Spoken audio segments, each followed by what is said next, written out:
गुरुर्ब्रह्मा गुरुर्विष्णु गुरुदेवो महेश्वर गुरुरेव परम ब्रह्म तस्मै श्री गुरवे नमः। जय गुरु, जय सीताराम। मैं नूतन राय रांची झारखंड से आज अपने समस्त भक्तजनों को के सामने फिर से उपस्थित हूँ। मैं आप सबों को प्रणाम करती हूँ, अभिनंदन करती हूँ, वंदन करती हूँ, नमन करती हूँ। आप सभी मेरे इस चैनल पे जो मैं अपने गुरुदेव की वाणी को डालती हूँ उसको आप सभी सुनते हैं और मैं इसी इच्छा के साथ ये चैनल गुरुवाणी में अपनी बातें नहीं, अपने गुरुदेव की वाणी को डाल रही हूँ कि हम सबों का, समस्त विश्व का गुरु जी ने जो भी हम लोगों के लिए कहा है वो पहुँचे उनकी वाणी। और जितना छोटा सा मेरा ये प्रयास गुरुदेव मेरा सफल करें और हम सबों का कल्याण हो, यही मेरी उनसे हर वक्त प्रार्थना है। और आप सबों से भी यही प्रार्थना है कि आप सभी से सुनिए और उन्होंने जो भी हमारे लिए, हमारे कल्याण के लिए कहा है उसे अपने जीवन में उतारने की कोशिश कीजिए। जय गुरु। आज मैं अपने ठाकुर की एक रचना पागल की झोली, श्री श्री ओंकार नाथ रचनावली है, उसका एक अध्याय लेके आई हूँ, आत्मनिवेदन। सुनिएगा, इसे ध्यान से सुनिएगा तो समझिएगा कि ठाकुर ने क्या कहना चाहा है हम सबों से। कृष्णचंद्र के कारावास की कथा सुनकर अत्यंत दुख हुआ। जेल में कितना कष्ट होता है।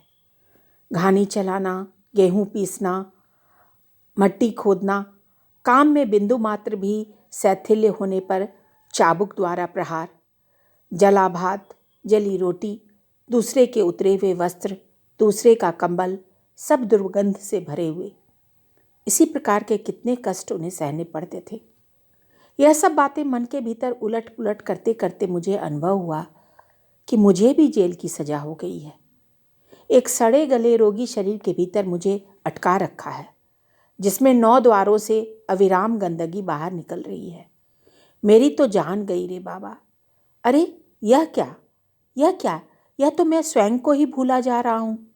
इस जेल खाने में आकर वह कक्ष ही मैं हूँ, ऐसे भ्रम में पड़ा जा रहा हूँ।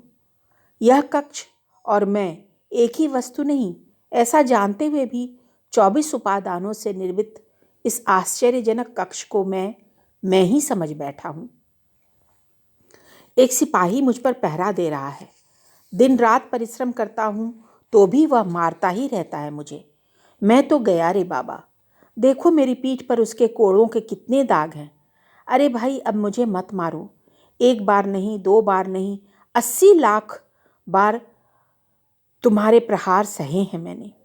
कभी काम का चाबुक मारते हो, कभी क्रोध का, कभी लोभ का चाबुक मारते हो तो कभी मोह का, कभी मद का तो कभी मत्सर का। देखो देखो, तुम्हारे प्रहारों से मेरी पीठ रक्तारक्त हो गई है। कितने युगांतरों से मैं रोता आ रहा हूँ। और यह खाने को मुझे क्या दे रहे हो? सड़ी गली नारी दे।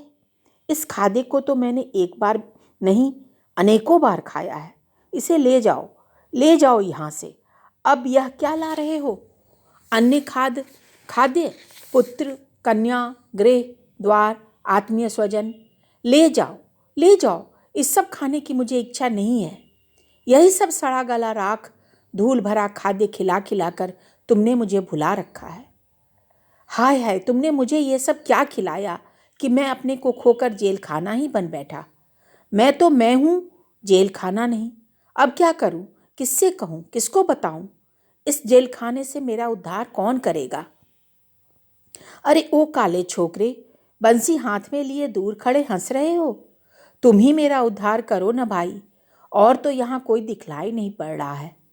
तुम ही मेरा उद्धार करो, तुम ही मेरा उद्धार करो, तुम ही मेरा उद्धार करो ठाकुर। मैं अनेक दिनों से देख रहा हूँ कि तुम मुझे बुलाते रहते हो। मैं भी तुम्हारे समीप आना चाहता हूँ, किंतु इसमें बड़ी बाधाएं हैं। जिस समय जाने को से सोचता हूँ उसी समय पहरेदार चाबुक मारने लगता है और मैं सब कुछ भूल जाता हूँ। तुम भी विलुप्त, मैं भी विलुप्त। यह जेल खाना ही मैं हूँ ऐसा लगने लगता है और सब कुछ भूल जाता हूँ। मैं फिर से इस जेल खाने के आत्मीय स्वजन, स्त्री, पुत्र, गृह द्वार आदि में अटक कर रह जाता हूँ। फिर कुछ समय पश्चात देखता हूँ कि तुम हंस हंस कर बुला रहे हो। मैं तुम्हारे पास चलने को लगा कि लगा रोग का चाबुक। फिर सब कुछ नष्ट हो गया, न तुम रहे न मैं। फिर दृष्टि उठाकर देखा तो तुम मुझे बुला रहे हो। अरे ओ काले बालक, श्री बंसी बजाने वाले लड़के, एक बात बताओ ना, तुम क्या बात करते नहीं हो? क्या तुम पत्थर के बने हो? यदि तुम पत्थर के ही बने हो तो तुम्हें पुकारने से होगा क्या? तुम्हारी पूजा करने से क्या मिलेगा? ओ बंसी वाले छोकरे, तुमने क्या बात करना ही नहीं सीखा? क्या तुम्हारे मुख से बोली निकलती ही नहीं? अरे दुष्ट, तुम्हारे इस दुष्ट मुख को देखकर तो लगता है तुम ही इस जेल खाने के स्वामी हो और वहाँ की शासिका तुम्हारी ही संगिनी है। यह सारा कांड तुम्हारा ही रचा हुआ है। दुहाई है भाई, मुझे इस जेल खाने से छुड़ा दो। मैं तुम्हें चुपचाप से घूस भी देने को तैयार हूँ। मेरे पास देने को और है ही क्या? एक मन है, उसी को घूस के रूप में तुम्हें अर्पण करता हूँ। लो, इसे तुम अपने पास रख लो, फिर मुझे यंत्रणा नहीं सहनी पड़ेगी। मन भी फिर जेल खाना नहीं बनेगा। लो, पकड़ो पकड़ो और सोच विचार मत करो, विलंब मत करो। यह लो, मेरा मन ले लो। इस मन को संभाल कर अपने पास रख लो। इस मन को लेकर तुम ही जो इच्छा हो वह करो। और तुम्हें क्या दूं? हे श्याम अनुपम, तुम्हारे अरुण चरणों में अर्पित मन मम। जय गुरु, जय सीताराम। या ठाकुर, अपनी इस वाणी को हम आपकी इस वाणी को हम अपने जीवन में उतार लें। ऐसी कृपा करो ठाकुर, ऐसी कृपा करो।